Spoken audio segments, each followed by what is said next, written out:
Ladies and gentlemen, thank you for standing by. Your conference call will begin momentarily. Thank you for your patience, and please continue to stand by.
And pardon me, this is the operator.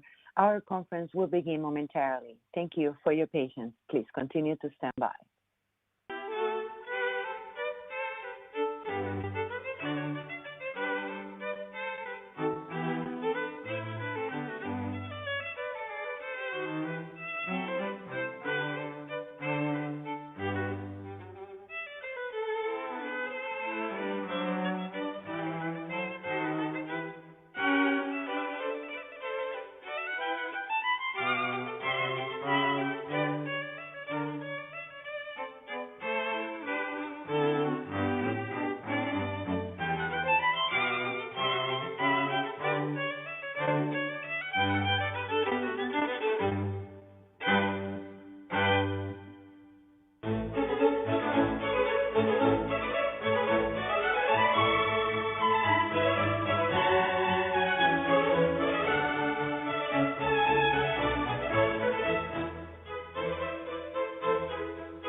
Good day, ladies and gentlemen, and thank you for standing by, and welcome to the Tesla First Quarter 2021 Results and Q&A website. At this time, all participants are in a listen-only mode. After the presentation, there will be a question-and-answer session. Please be advised that today's conference is being recorded. If you require any further assistance, please press *0. I will now hand the conference over to your speaker today, Martin Viecha, Senior Director of Investor Relations. Thank you, Carmen, and good afternoon, everyone. Welcome to Tesla's First Quarter 2021 Q&A webcast. I'm joined today by Elon Musk, Zachary Kirkhorn, and a number of other executives. Our Q1 results were announced at about 1 p.m. Pacific time in the update deck we published at the same link as this webcast.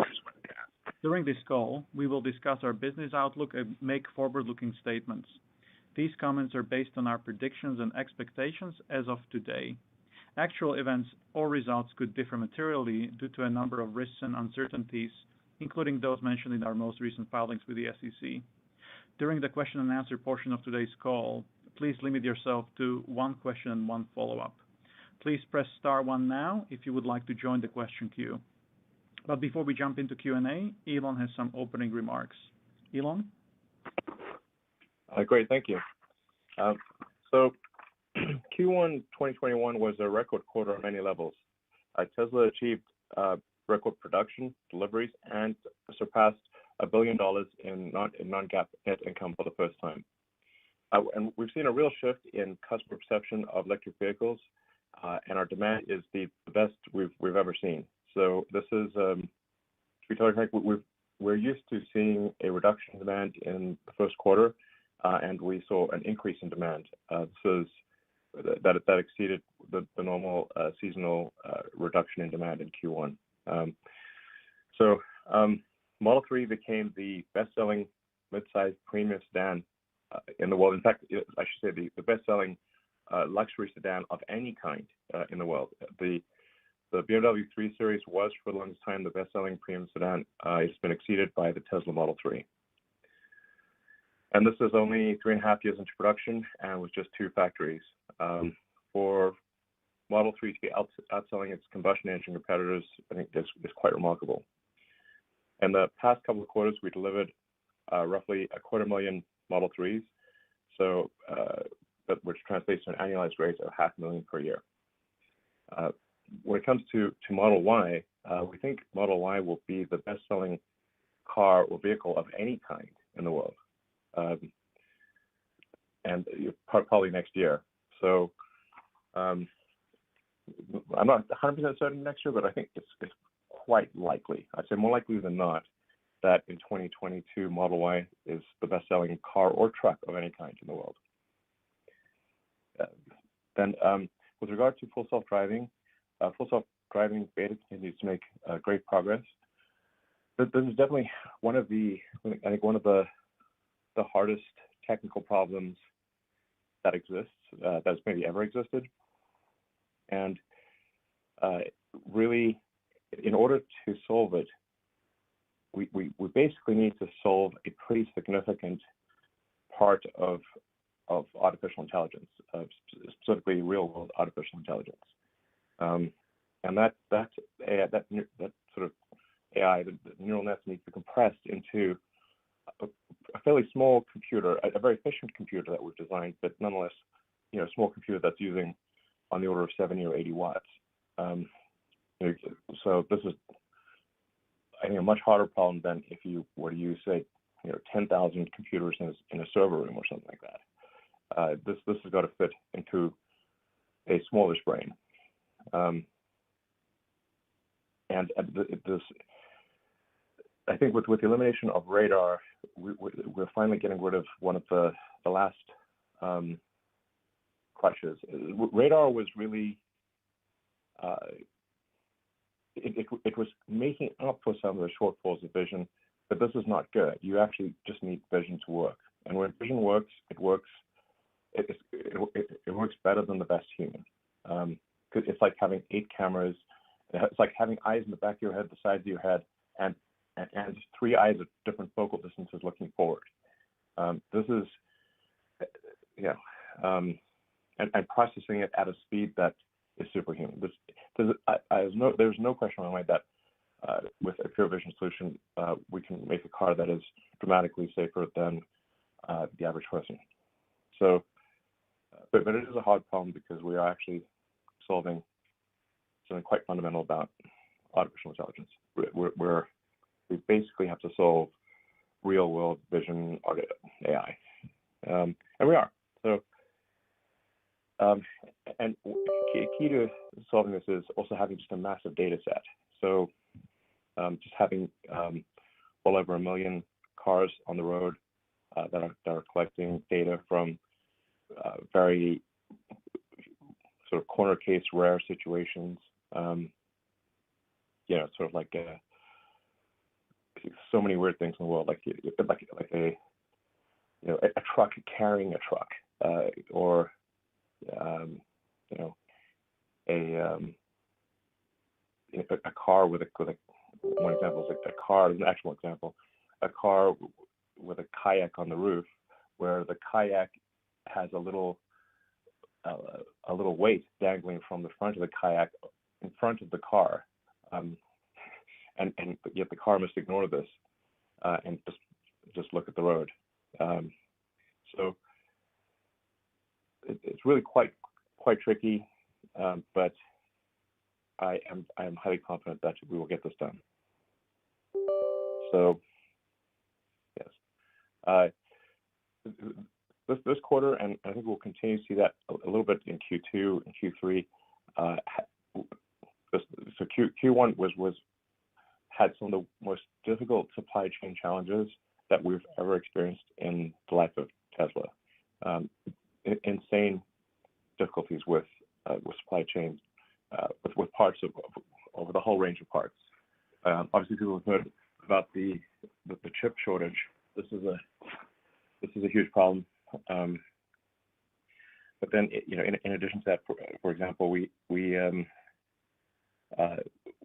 had quite a bit of difficulty scaling drive unit production in China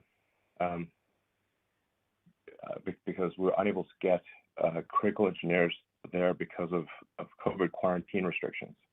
So, which meant that Tesla worldwide was dependent on drive units made at our factory in Nevada, Gig, Nevada. So that was a very challenging situation. I think we're mostly out of that particular problem. But those are just two of many challenges. So the team has really done an incredible job of dealing with really severe supply chain shortages. So let's see, with respect to the Model S and X,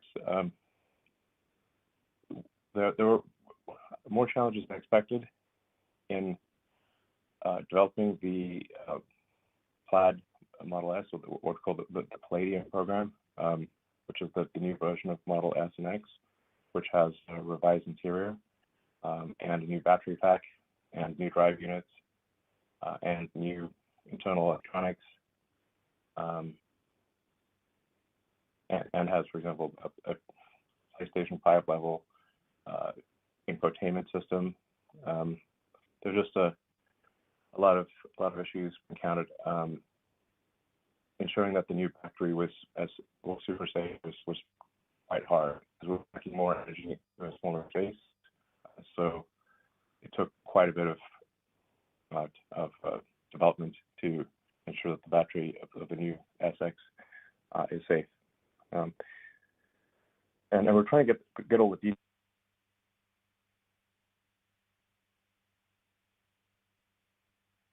in the cars slowly for the past few months, but we're just stacking them up in the yard and just making refinements to the cars that we've built. But we do expect to ramp Model S production and start delivering them probably next month. And then to be in sort of fairly high volume production for the S in Q3, and to start delivering the Model X in Q3 as well. So I think as we ramp up, I think probably the demand for the new SX will be quite high. So it should really just going to be a question of ramping supply chain and internal production processes. So probably we're going to aim to produce over 2,000 SX per week. Perhaps, if we get lucky, upwards of 2,400 or 2,500. This again is contingent on global supply chain issues, which are just a lot of factors outside of our control here. But I do think these things will get sold, so it's just a matter of time, and then we'll be doing well over 2,000 SX per week. And it's a great car. It actually costs us less to produce, a little bit less to produce, but it is a superior product. So in conclusion, there's a lot to be excited about in 2021 and 2022. We're building factories as quickly as we can. Both Texas and Berlin are progressing well. We expect to have initial limited production from those factories this year, and volume production from Texas and Berlin next year. At the same time, we're continuing to ramp production of Model Y in Fremont and Shanghai. In the background, we're continuing development work on the Semi, Cybertruck, the Roadster, and other products. Thanks to everyone at Tesla who made this year a huge success. Now on to questions. Thank you very much. We have some remarks from Zachary Kirkhorn as well. Okay. Yeah, thanks, Martin. Thanks, Elon. So congratulations to the Tesla team on breaking multiple records in the first quarter of 21, as Elon had mentioned. which is typically the most difficult of the year for many reasons. To summarize the quarter, I think it's best understood by three key items. First, we successfully launched and began the ramp of Model Y in Shanghai, achieving positive gross margin in the first quarter of production and receiving a great reception from the market. Second, as Elon mentioned, although we began the production process for the Model S during the quarter, we had not yet begun customer deliveries. The reduction in Model S and X deliveries from Q4 to Q1 were a meaningful headwind to free cash flows and profit generation. For example, we incurred an estimated $200 million of direct P&L impact relating to this program in Q1, the majority of which is reflected in COGS, and that's before even considering the impact of lost revenue and profits as a result of the transition.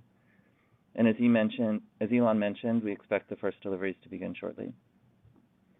Third, as we continue to work through the instability of the global supply chain, particularly around semiconductors and port capacities, while the Tesla team, in partnership with our suppliers, did tremendous work keeping our factories running, we did experience high expedite costs in the quarter, and they were also higher than they were in Q4, with some minor interruptions to production over the course of the quarter. But we believe that this landscape is improving, but it does remain difficult, and it's an evolving situation. If we double-click within net income, auto gross margin, excluding credits, improved sequentially and year over year.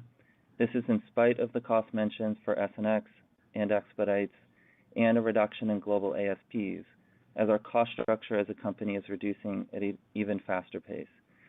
So as we look out over the course of the year, we feel optimistic about our gross margin strength, particularly as some of these headwinds we're experiencing start to be resolved. On services and other margins, these have recovered and are trending towards profitability, aided by strength in the used car business, operational improvements in service, and additional service revenue opportunities that help absorb fixed overheads. On energy gross margins, these remained negative for a second quarter. This is driven by Solar Roof-related ramp costs and winter seasonality in the lease PPA business. We continue to manage through a multi-quarter backlog on Powerwall. We're working as fast as we can to increase production, and this will aid in profitability of this business as those volumes increase. On operating expenses, these increased for Q1, which is driven by our investments in technology and growth. In particular for R&D, this includes the structural battery pack and 4680 cells, investments in the new S and X, and our neural net and silicon investments. On the SG&A side, we're setting up infrastructure and support for both China and EMEA in anticipation of volume to come there. And as I've said before, our plans show that we remain on track for sustained industry-leading operating margins. Double-clicking on cash flows, we continue to generate positive free cash flows, and this was despite the significant working capital headwinds from S and X. Additionally, we are making progress reducing various forms of debt. We also invested $1.5 billion in Bitcoin during the quarter, then trimmed our position by 10%, which contributed to a small gain in our Q1 financials. Taking a step back, we've generated $8 billion in operating cash flows and $4 billion in free cash flows over the past 4 quarters. As we look forward, our plans remain unchanged for long-term growth of 50% annually, and we believe we're on track to exceed that this year as we guided to last quarter. Global demand remains meaningfully higher than production levels, and so we're driving as fast as we can to increase our production rates. As we think about Q2 and Q3, these quarters should largely be driven by execution on S and X, as we've discussed, continued ramp of Model Y in Shanghai, and the associated cost reductions of these programs. And we expect profitability and cash generation to evolve over the course of the year in line with those improvements. And then as we get towards the end of the year, our story will pivot towards the launch and ramp of our newest factories in Austin and Berlin. So there's certainly no shortage of exciting things for us to work on and look forward to. Thank you, and we'll open it up for questions. Thank you very much. And we'll first take retail questions from Say website. The first question is, how is Dojo coming along? Could Dojo unlock an AWS-like business line for Tesla over the next few years?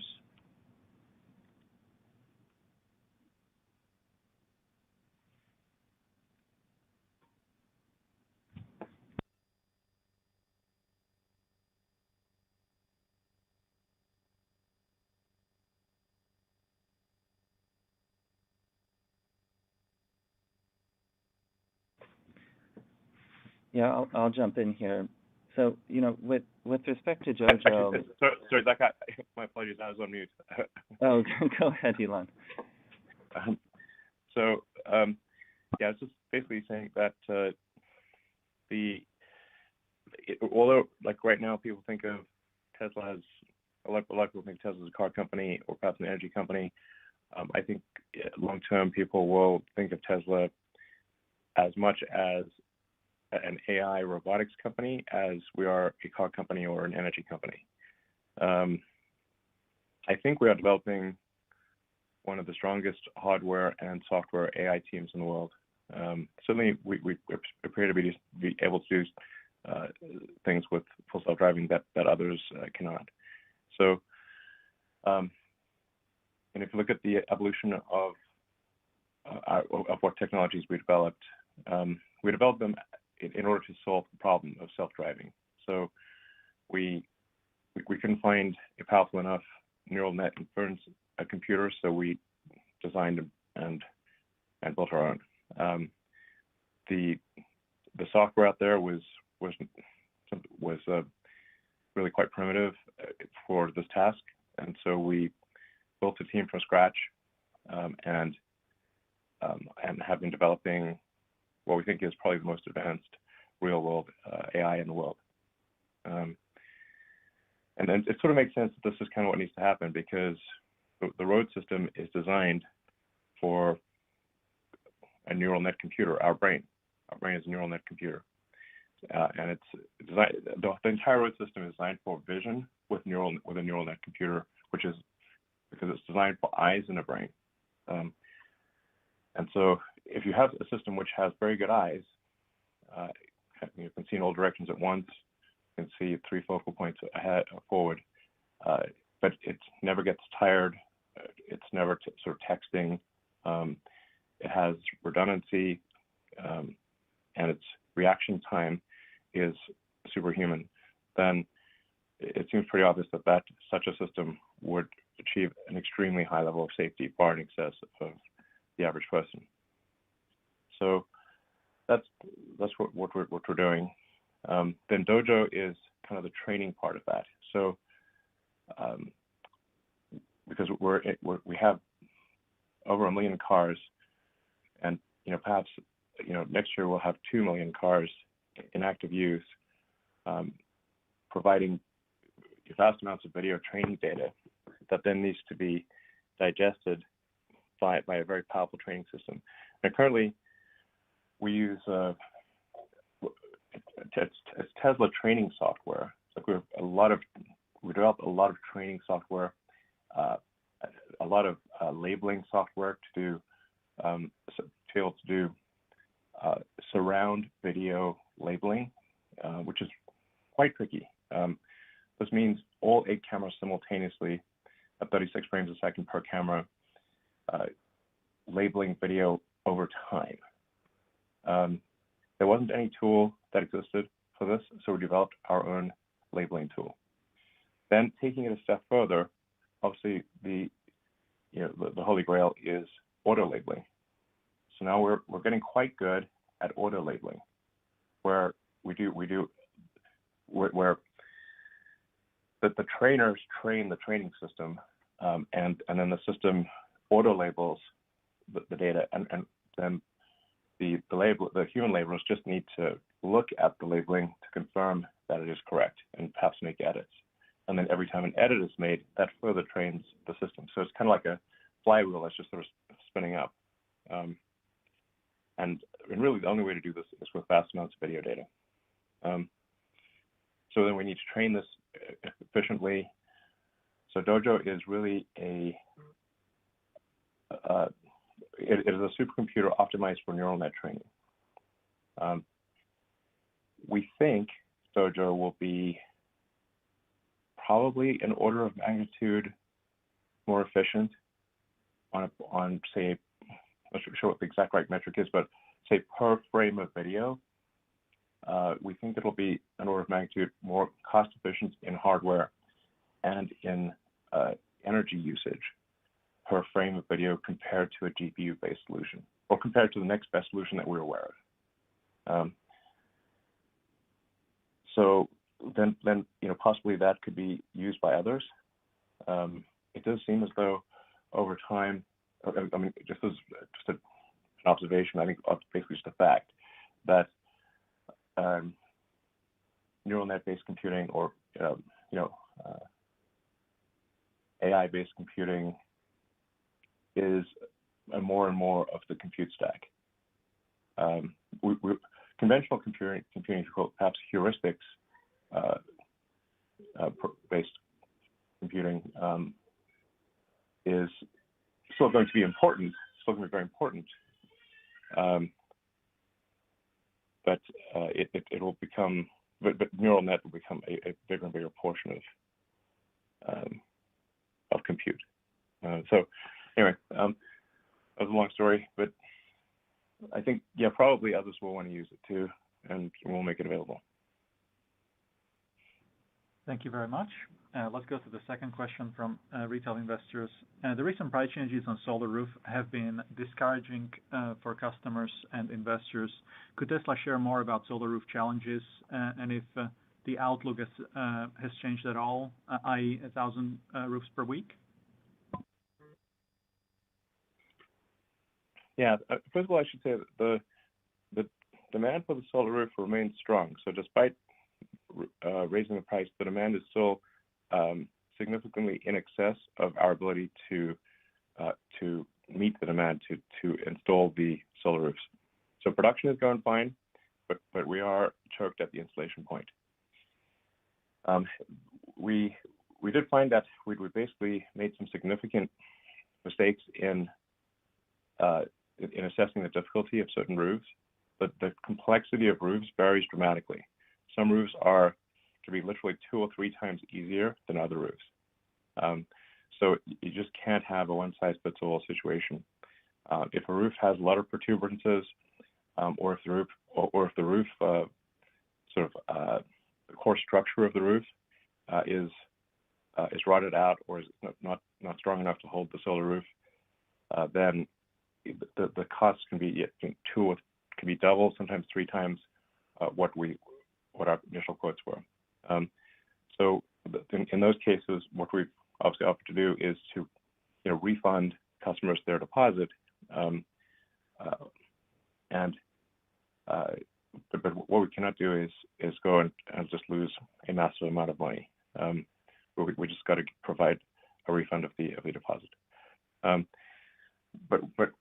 perhaps what is I think most important about the Solar Roof situation, which I tweeted about this past week, is that we're shifting the whole sort of solar situation, so the solar Powerwall, basically solar plus battery situation, to there's only one product, basically, or there's only one configuration. Every house, we will not sell a house solar without a Powerwall. That solar could either be solar retrofit, with conventional panels put on a roof, or it can be the Tesla solar glass roof. But in all cases, it will have the Powerwall 2. Technically, it's actually Powerwall 2 Plus, if you will. The Plus refers to a higher peak power capability. So basically, all Powerwalls made since roughly November of last year have a lot more peak power capability than the specification on the website. They have about twice the power capability, roughly. It depends on how you count power, but about twice the peak power, and about arguably twice the steady state power of the specification on the website. The energy is the same, but the power is roughly double. And all installations will have the Powerwall, and the difficulty of the installation will dramatically increase, or the difficulty of the installation will be much less. It'll be much easier because the power from the solar glass roof, or the solar panels will only ever go directly into the Powerwall. And the Powerwall will only ever go between the utility mains, between the utility and the main power panel of the house, which means you never need to touch the main circuit breakers of the house. You never need to touch the house circuit breakers. Effectively, almost every house therefore looks the same electrically, instead of being a unique work of art and requiring exceptional ability to rewire the main panel. So this is extremely important for scalability. It's the only way to do it, really. And this also means that every solar Powerwall installation, that the house or apartment, whatever the case may be, will be its own utility. And so even if all the lights go out in the neighborhood, you will still have power. So that gives people energy security. And we can also, in working with the utilities, use the Powerwalls to stabilize the overall grid. So let's say that there's like there was in Texas, there was a peak power demand, and that peak power demand, because the grid lacked the ability to buffer the power, they had to shut down power. There's no power storage, no good form of power storage. However, with a whole bunch of Powerwalls at houses, we can actually buffer the power. So if the grid needs more power, we can actually then, with the consent, obviously, of the homeowner and in partnership with the utility, we can then actually release power onto the grid to take care of peak power demands. So effectively, the Powerwalls can operate as a giant distributed utility. This is profound. I'm not sure how many people will actually understand this, but this is extremely profound and necessary, because we are headed towards a world where, as we were just talking about earlier, where people are moving towards electric vehicles. This will mean that the power needs at homes and businesses will increase significantly. There will need to be a bunch more electricity coming somewhere. In fact, if you go to full renewable electricity, we need about 3 times as much electricity as we currently have. These are rough numbers, but you roughly need twice as much electricity if all transport goes electric, and then you need 3 times as much electricity if all heating goes electric. So basically, this is a prosperous future, I think, both for Tesla and for the utilities. Because, and in fact, I think this will be very, if this is not done, the utilities will fail to serve their customers. They won't be able to do it. They won't be able to react fast enough. And we're going to see more and more of what we see in California and Texas, of people seeing brownouts and blackouts, and the utilities not being able to respond because there's a massive change going on with the transition to electric transport, and we're seeing more extreme weather events. This is a recipe for disaster. So it is very important to have solar and batteries at the local level at the house. In addition, it is important to have large battery storage at the utility level, so that solar and wind, which are the main forms of renewable electricity, that electricity can be stored, because sometimes the wind doesn't blow, sometimes it blows a lot, sometimes it blows too much, and sometimes it doesn't blow enough. But if you have a battery, you can store the energy and provide the energy to the grid as needed. The same goes for solar, because obviously the sun does not shine at night, and sometimes it is very cloudy. And so by having battery storage paired with solar and wind, this is the long-term solution to a sustainable energy future. And as I said, this really needs to occur both at the local level and at the utility level.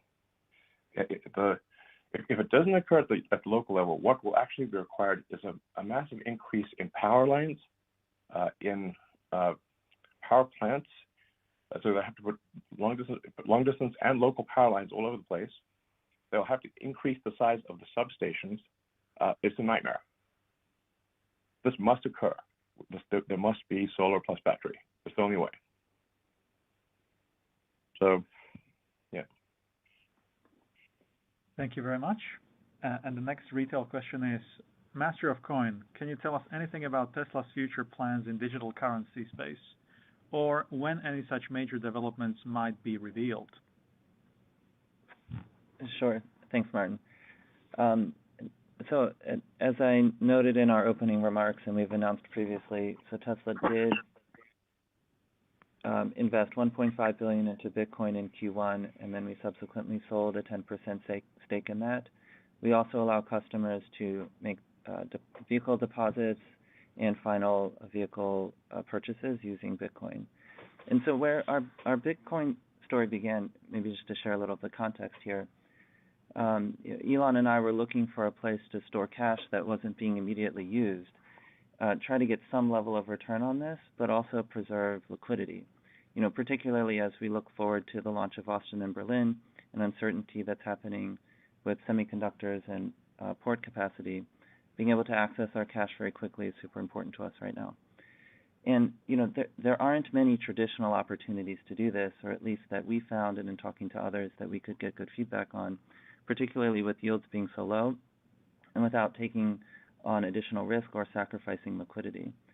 And Bitcoin seemed at the time, and so far has proven to be a good decision, a good place to place some of our cash that's not immediately being used for daily operations or maybe not needed till the end of the year, and be able to get some return on that.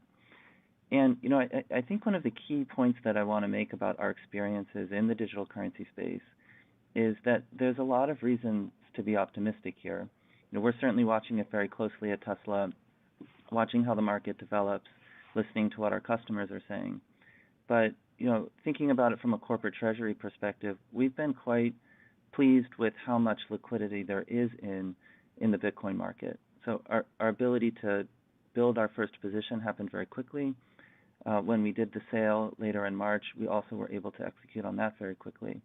And so as we think about kind of global liquidity for the business and risk management, being able to get cash in and out of the markets is something that I think is exceptionally important for us.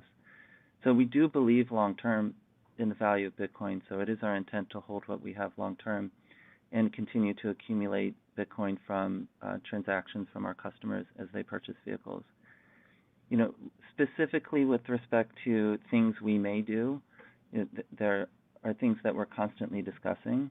We're not planning to make any announcements here. We're watching this space closely. So when we're ready to make an announcement on this front, if there's one to come, we'll certainly let you all know. Thank you.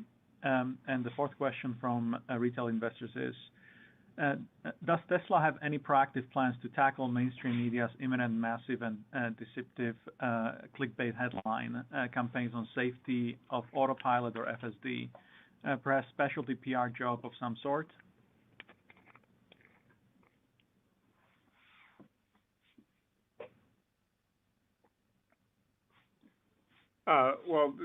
I'll take this one, guys.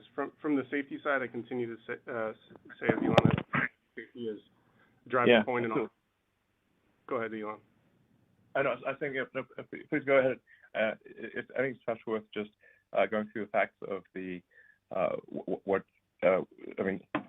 specifically there was an article regarding a tragedy where there was a high-speed accident in Tesla that and there was really just extremely deceptive media practices where it was claimed to be autopilot, where this is completely false. And those journalists should be ashamed of themselves. Please go ahead, Lars. Yeah, thanks, Elon. So I was just saying we're committed to safety in all our designs, and that's number one in what we do here. Regarding the crash in Houston specifically, we work directly with the local authorities, NTSB and NHTSA, wherever applicable, and whenever they reach out to us for help, directly on the engineering level and whatever else we can support. In that vein, we did a study with them over the past week to understand what happened in that particular crash, and what we've learned from that effort was that AutoSteer did not and could not engage on the road condition that as it was designed. Our adaptive cruise control only engaged when a driver was buckled and above 5 miles per hour, and it only accelerated to 30 miles per hour over the distance before the car crashed. As well, adaptive cruise control disengaged the car slowly to complete to a stop when the driver's seatbelt was unbuckled.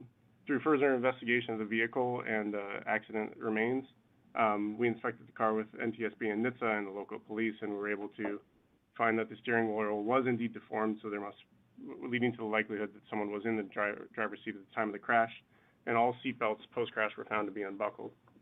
We were unable to recover the data from the SD card at the time of impact, but the local authorities are working on doing that, and we await their report. As I said, we continue to hold safety in a high regard and look to improve our products in the future through this kind of data and other information from the field.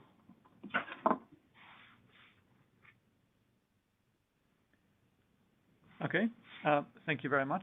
Let's go to the next question from institutional investors. The first question is, proponents of alternative grid storage technologies claim that lithium-ion is unsuited for long-term storage at scale due to vampire drain. Could 4680 cells address this limitation?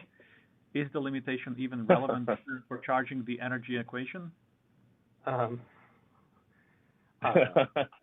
Yeah, just let me jump in on the vampire drain. That's definitely not the issue. A good lithium-ion cell self-discharges less than 0.001% of its energy per day. So this vampire drain is maybe a non-sequitur. No. Yeah. As mythical as vampires. Yeah. Yeah, I think the challenge with seasonal storage is your value proposition drops from hundreds of useful full cycles per year to less than maybe 10 or maybe even less than 5 cycles per year. So it's just a different type of technology, altogether that would make sense, given that it's more than an order of magnitude different use case. Yeah. I mean, we've got a long way to go before we're dealing with seasonal technology issues. But certainly a way to deal with seasonal technology would be to have wind and solar growing on the side of more southerly latitudes, but then across a variety of longitudes. So essentially, like let's say in the U.S., for example, if there was, I'm not sure if you'll understand this, that you can actually power the entire United States with just sort of roughly a 100-mile by 100-mile grid of solar. Sometimes people don't quite understand, like, well, how much solar is needed to power the United States? Almost nothing of the surface is required to power the United States, and this is true of almost any country in the world. The solar incidence is a gigawatt per square kilometer. This is insane. In fact, if you took the clear area, just the area, for nuclear power plants, the area that is considered not usable because a nuclear power plant is there, in most cases, if you just put solar there, it would generate more power than the nuclear power plant. This is because they typically have pretty wide clear areas.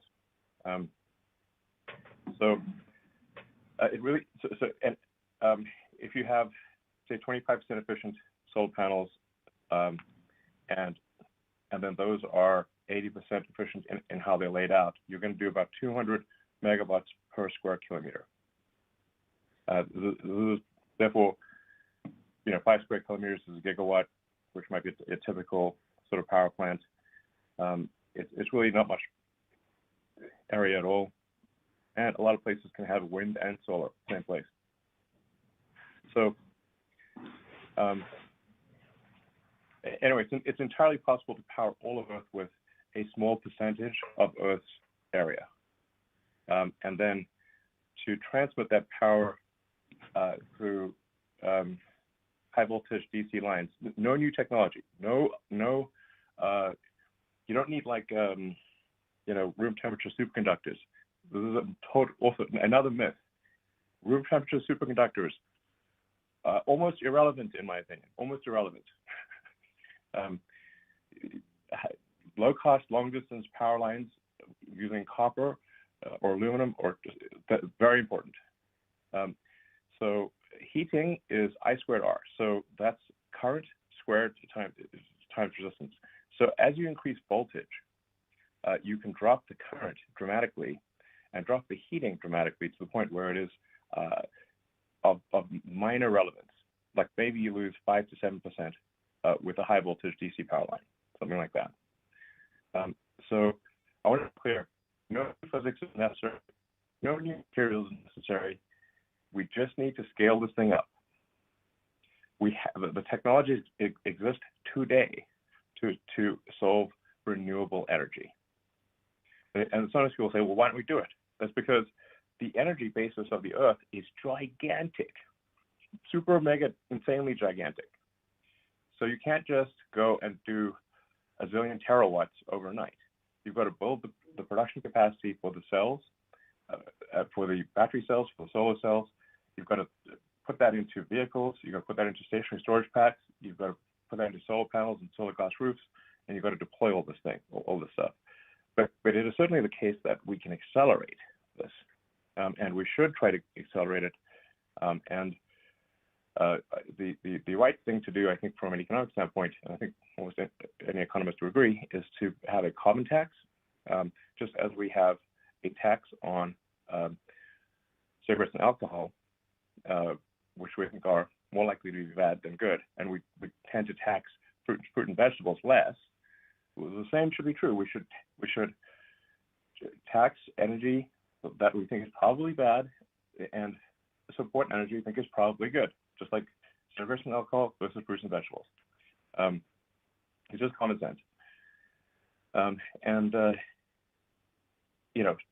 I guess on the plus side, I'm not suggesting anyone be complacent, but sustainable energy, renewable energy will be solved. It is being solved, but it matters how fast we solve it. And if we solve it faster, that's better for the world. Thank you very much. There's no question in my mind whatsoever that the energy storage problem can be solved with lithium-ion batteries. Zero. I want to be clear. Zero. I think the bias will tend to be towards iron-based lithium-ion cells. When people say lithium-ion, people think lithium must be a big constituent of the cells. It's more like 1 to 2% of the cell is lithium. The main part of the cell is the cathode. The main mass and cost in the cell is the cathode. For high energy cells, like for example, what we use in most Teslas have nickel-based lithium-ion cells, which have higher energy density, longer range than iron-based cells. However, for stationary storage, the energy density is not as important because it's just sitting on the ground. And so I think the vast majority of stationary storage will be iron-based lithium-ion cells with an iron phosphate cathode technically. But I think the phosphate part is unnecessary. It's really just iron or nickel. Unnecessary in the terminology. Just think of it as iron or nickel. And there's an insane amount of iron in the world. More iron than we could possibly use. And there's also more lithium than we could possibly use. Basically, there is no shortage of anything whatsoever in iron phosphate lithium-ion cells. Thank you very much. Let's go to the next question from institutional investors, which is, you've suggested that between a 5x to 10x improvement is achievable in the automotive production versus the first Model 3 line on the first principles physics analysis. Where does Berlin sit relative to that limit? Oh, I think we're still quite far away from it. I mean, the thing to bear in mind with production is, for those who've never done production, they just don't understand how insanely hard production is.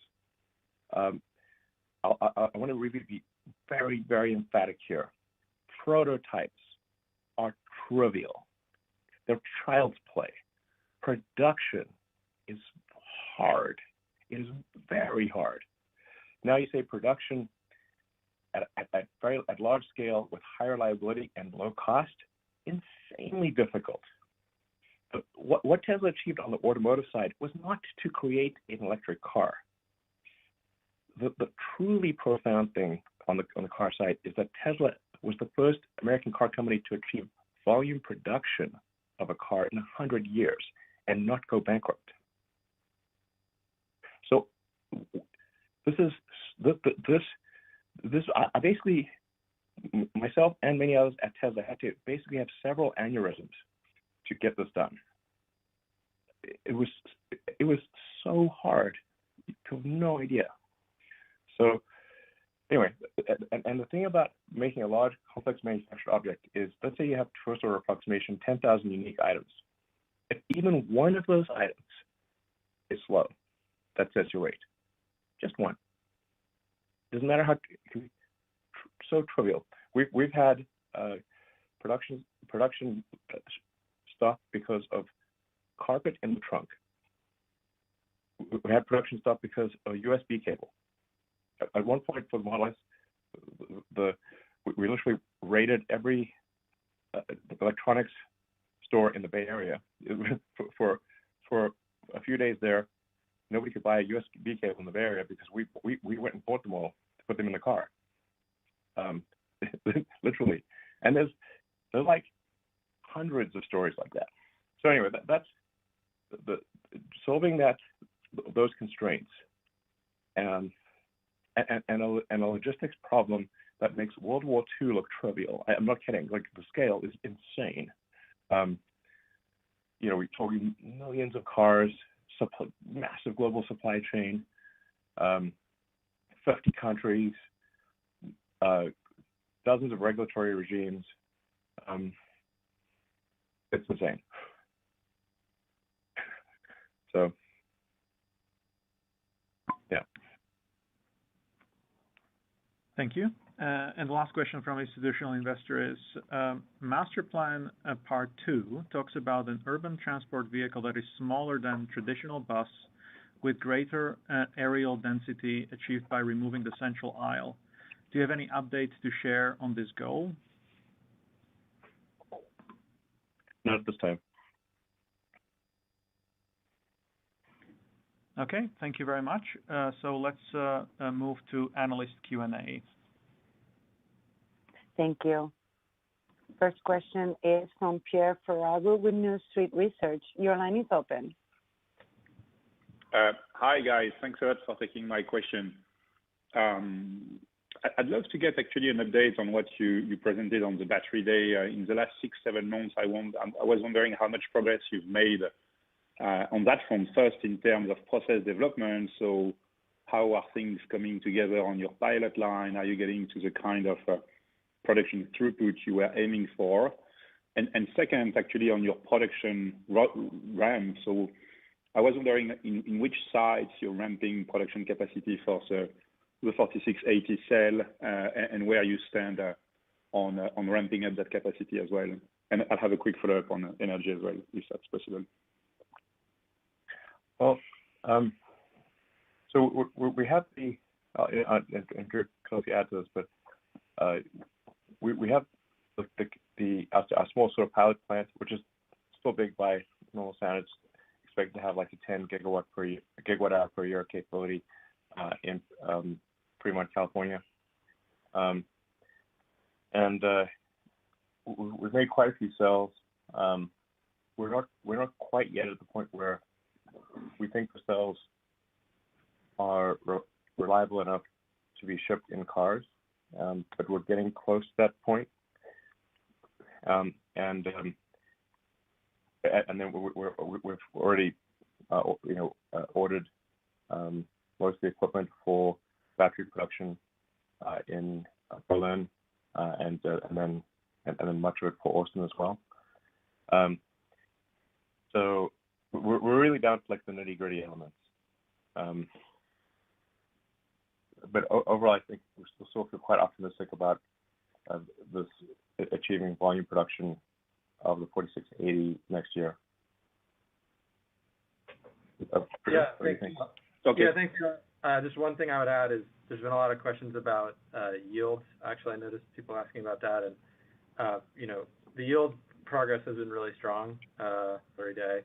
When we were really still in commissioning phase with most of the tools, to the point where we're confident that the yield trajectory aligns with our internal cost projections.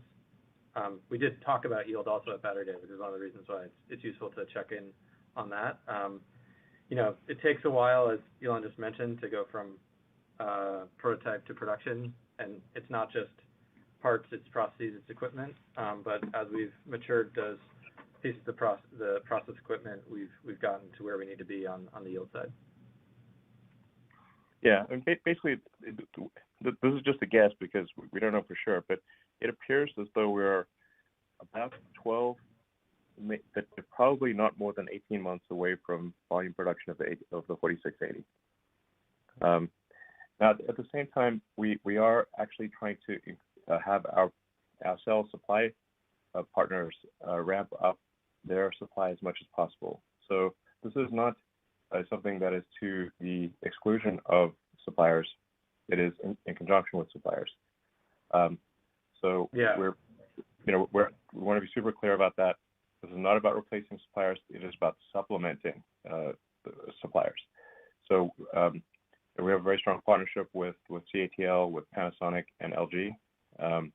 And our request to our strategic partners for cell supply is please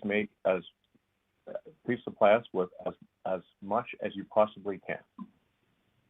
Provided the price is affordable, we will buy everything that they can make. Yeah, and specific to that, we're on track to more than double the supplier capacity over the next 13.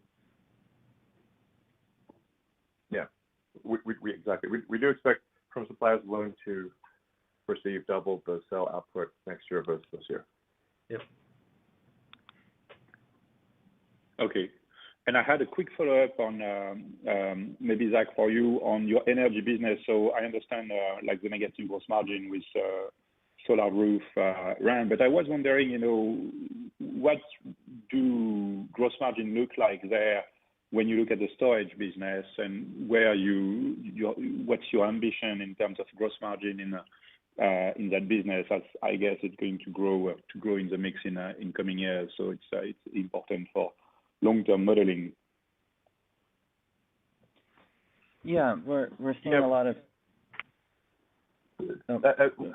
We're aiming for comparable margins in storage as in vehicle, but it is important to bear in mind that vehicle is more mature than the storage.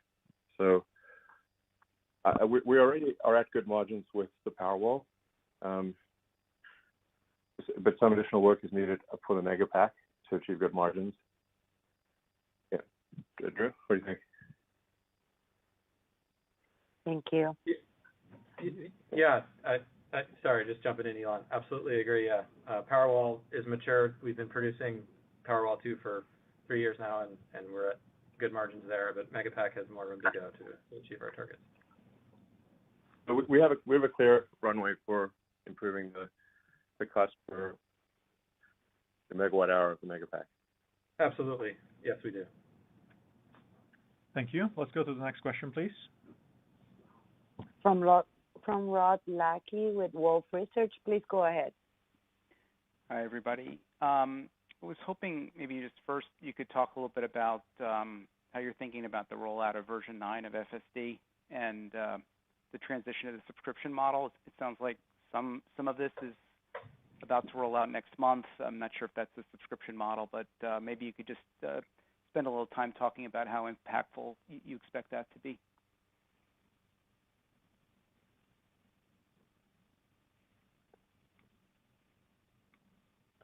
Sorry, go ahead, guys.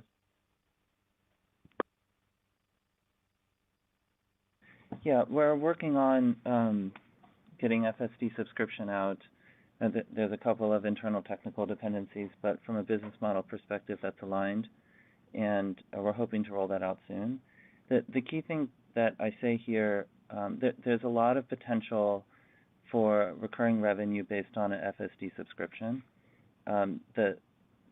If you look at the size of our fleet and you look at the number of customers who did not purchase FSD up front or on a lease and maybe want to experiment with FSD, this is a great option for them.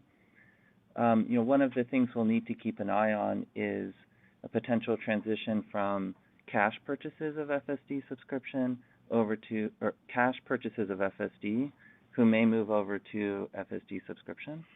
And so there could be a period of time in which cash reduces in the near term, and then as the portfolio of subscription customers builds up, then that becomes a pretty strong business for us over time. But we're hoping to get this launched pretty soon and see what the response is to it.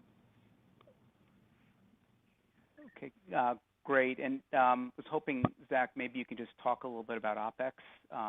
There was a noticeable increase, even excluding SBC. Obviously, a lot going on this quarter, but can you maybe just talk a little bit about how we should be thinking about that going forward? Sure. On the R&D side, what we're seeing, as I mentioned in my opening remarks, is kind of a convergence of a series of programs that are happening. And our R&D OpEx spend kind of correlates to where we are in the product life cycle on different programs. And so we're kind of at the tail end of investments in what we call internally Palladium, which is the new Model S and Model X. And so we expect that to decrease over time, but it was high in Q1 for a lot of the reasons that Elon had mentioned. We're also getting very heavy into 4680 development that Drew and team are working on, and the associated structural battery pack that goes along with that. And so these are new technologies, not only new to Tesla, but new to the industry. And so we're investing heavily there on an R&D side to work out those kinks. And, spend along in those areas, should continue over time as we continue to work through the development cycle of those. And then I also mentioned, Elon talked a bit about, Dojo and the potential there. So from neural net investments and custom silicon investments, these continue to be areas that we spend on and make investments in. On the SG&A side, the business is pivoting very quickly to be global, and China is ramping quite quickly. And we're trying to make sure that we are staying ahead of the volume so that we have the right sales capacity, store capacity there, local investments in IT and others to manage the growth, such that as the growth comes, the execution challenges are smaller than maybe in similar periods of growth that we've seen in the past. And so we're making investments there ahead of the growth. And overall, as we look at OpEx as a percentage of revenue over the course of the year, we do expect to see a substantial drop from 2020 to 2021 as the volumes in the latter part of the year pick up. Thank you. Let's go to the next question, please. Thank you. From Dan Levy with Credit Suisse. Your line is open. Hi. Good evening. Thanks. Two questions. One is on COGS. I think we've gotten from Battery Day a pretty good feel about the potential for COGS reduction related to powertrain, but I'd like to get a sense of the path to reducing COGS X powertrain, as you'd still need a meaningful reduction on that front to make the math work on a $25,000 vehicle. So what levers do you have to reducing your cost X powertrain? Is it just more scale, better supplier pricing, or is it just based on ongoing cost reductions?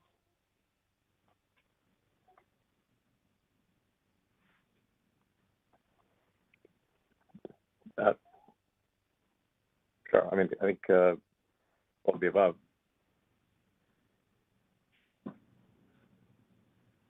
Yeah, on the vehicle side, there's plenty of opportunity as well. Obviously, building a car like a Model S is quite complex and has various moving parts. Model 3 and Model Y were steps of improvement in that. But when you look at some of the other advancements that we're including in the Model Y factories into Austin and Berlin, we've reduced the body part count by as much as 60%, and the part costs money.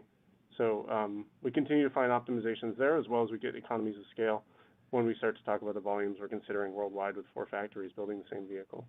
So both of those things on the vehicle side will improve our COGS as well, and the powertrain continues to be integrated into that.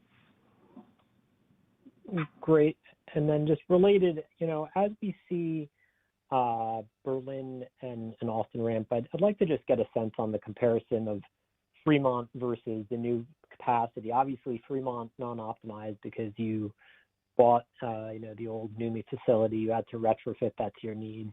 So maybe you can give us a sense of how your new capacity is going to differ versus Fremont. What are the areas that you have efficiencies that you previously didn't have, and maybe how much does that add up to improved COGS over time to help you achieve that $25,000 vehicle?